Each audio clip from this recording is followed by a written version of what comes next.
Can the avoidant attachment style be friends with their ex? In today's video, I'm going to answer this burning question that I get asked in the comments all the time. We will specifically talk about the dismissive avoidant attachment style, what a dismissive avoidant attachment style actually is, and then we will talk about some of the challenges and pain points that can arise if this isn't handled with care.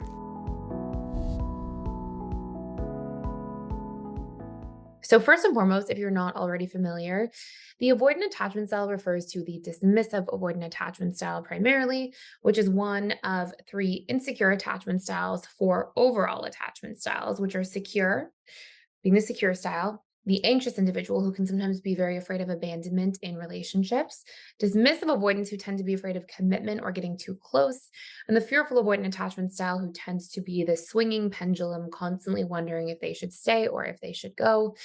And they tend to have competing ideas about love, thinking it's a great thing, but also thinking it's really challenging and confusing. So the dismissive avoidant primarily is a fairly common insecure attachment style. And a lot of individuals wonder, can they actually be friends with their ex? The answer to this, the real answer, is the vast majority of the time, it's a no, other than a few core exceptions. You may hear the term phantom ex, which is actually usually referring to the dismissive avoidant attachment style most so, because dismissive avoidants do have a tendency to leave a relationship, look back on a past relationship that they left, and start seeing the positives in the relationship now that they're gone, which can actually make them kind of pine after their partner, but in a way where dismissive avoidant attachment styles, since they don't like to be vulnerable, will often think about a partner and maybe even pine after their ex without actually opening up to the ex, without actually wanting to be vulnerable, to have the discussion, to let the person know that they may regret their breakup or decision. And so instead, we'll get the dismissive avoidant sort of have the phantom ex where they project more of these sort of good qualities that they saw in the relationship. And they kind of misremember the pain points or the negative qualities or the things that weren't working in the relationship once they've actually left the relationship itself. And this is quite common for dismissive avoidant attachment styles. So it already creates this caveat where it can be really difficult for a DA to be friends with their ex. Now, the other component is that I'll often see dismissive avoidant attachment styles.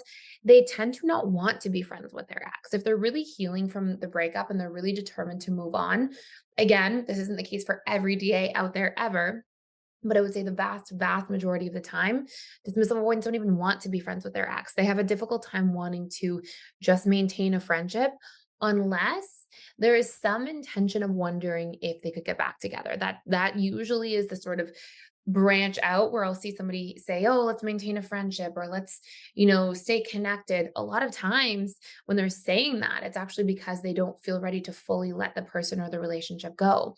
What I've generally seen, again, not 100% of the time, but vast majority of the time, when a dismissive avoidant is quite ready to end a relationship, quite ready to leave and move on, they usually want that clear, clean cut time and space to not get back together. So we already have two strikes against the idea of being friends with an ex, which is that usually when a DA is really ready to move on, they don't want to be.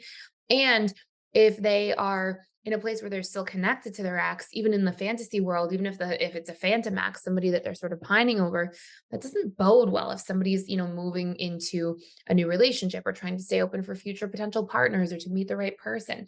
So generally, the dismissive avoidant doesn't do that well being friends with their ex. However, there are still a couple of exceptions.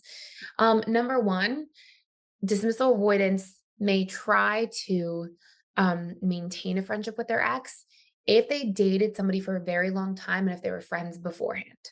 So if they had a really strong friendship before getting into a romantic relationship, I do find that dismissive avoidants in particular tend to actually get a lot of their comfort and safety needs met from knowing somebody for a long time. I'm sure you watching here, whether you are a dismissive avoidant or whether you're the loved one of a dismissive avoidant, you've probably seen that they have a tendency to really maintain their friendships, often from childhood, or they'll sort of keep these really long-standing friendships.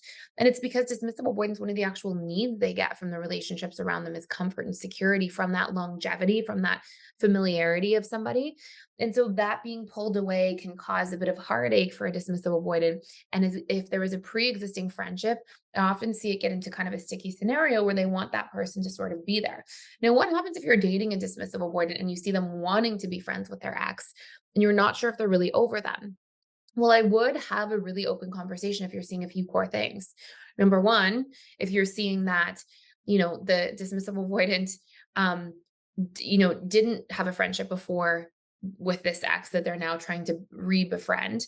Number two, if it was a pretty fresh breakup, if it was within the last 6 months or so. And number three, if you do think they kind of project a lot of positive qualities onto their ex, sometimes there are some unresolved kind of feelings there. And these are things that are important to kind of keep in mind in terms of red flags because it can cause a lot of, pain points and challenges if we don't work through these things, where the DA is sort of having scattered attention, thinking about a past relationship, sometimes even comparing the current person they're dating to the past relationship, but sometimes not the full picture of the past relationship. It's sort of those positive sides. Now, there is still one last exception, and I will tell you this as well. But before I do, So I just wanted to stop by here and let you know a really exciting announcement, and is that we are doing $1,000 off of our lifetime memberships to the Personal Development School for Life. So I will tell you what's actually included in there. Number one, you get access to all of our different 60 plus courses. Everything about every single attachment style, how to reprogram, how to heal. We have courses in there about the 6 stages of relationships and how to navigate each stage. We have courses in there about how to get back together or heal relationships between different attachment styles and all of the steps for reconnecting. And we have all sorts of other courses on boundaries, conflict communication, setting and achieving goals at the subconscious level, seeing how attachment styles even show up in your workplace and how to navigate some of those different dynamics and heal those aspects of your attachment style. There's so many courses in there. But number two feature that we have, daily social support groups. So these are small groups that are all included in the lifetime membership. And we do daily events, sometimes even twice a day, where there will be, 10 people or so led by a trained counselor, coach, or facilitator. And you can actually join in there and practice some of the different tools with other members. It's a great place to build relationships, connect with like-minded people, and to really fast track your learning and have that extra support all the time. And number three, we have daily webinars Monday through Saturday. I do 3 of those webinars every single week. That's a time to come in, ask me your questions. You can come in on camera and we can chat. You can come in off camera and just post them in the chat, whatever you're most comfortable doing. And we have other amazing counselors, coaches, facilitators who also lead other webinars. And again, those are slightly larger groups of people, but it's a great opportunity to connect with like-minded learners who also care about the same things: emotional connection, relationships, and personal growth. So I hope you check it out. We also have all these different discussion forums in there. We have a Facebook group so you can connect with each other there as well. And there's a tremendous amount of community support in an ongoing way at PDS. So I would love to see you on the other side. I hope you join me. And now we'll go back to the video. but the very last exception I would say is if a dismissive avoidant attachment style dated somebody and then had a very big period of time away from that person before somehow re-befriending them. Okay. So let's say, for example, that the dismissive avoidant dated somebody for 3 years, they broke up. It's been 5 years that they've broken up. There were no contact for the majority of 5 years. And now they live in the same neighborhood, or they work in the same place, or they have the same friend group, or they have a mutual friend, and they run back into each other and they can sort of start a friendship from there. In those specific instances, there can be, benefits to it. It can be done in a healthy way. But again, if you're dating somebody either as a dismissive avoidant, or if you are dating the dismissive avoidant and they're friends with their ex, I think that this is where boundaries apply, right? If somebody's friends with their ex and they talk to them on the phone every day and see them 3 times a week, arguably they're seeing them as much as they see you that they're dating, or if you are the DA, as much as you see your current partner. That's where we have a really sticky scenario.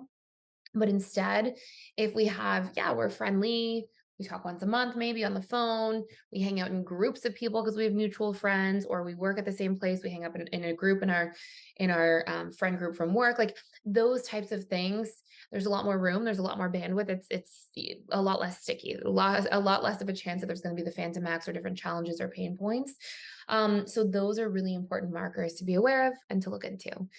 So hopefully this shed some light on if the avoidant can be friends with their ex or not. I hope this has been helpful for you. Let me know if you have more questions about this in the comments down below. I'd love to hear from you. I often pull YouTube topics from the comments. If you want to see more content about the avoidant and their ex, please hit the thumbs up button. And thank you so much for stopping by. Please consider subscribing to this channel if you're enjoying the content here. I would love to have you. And I can't wait to see you in future videos.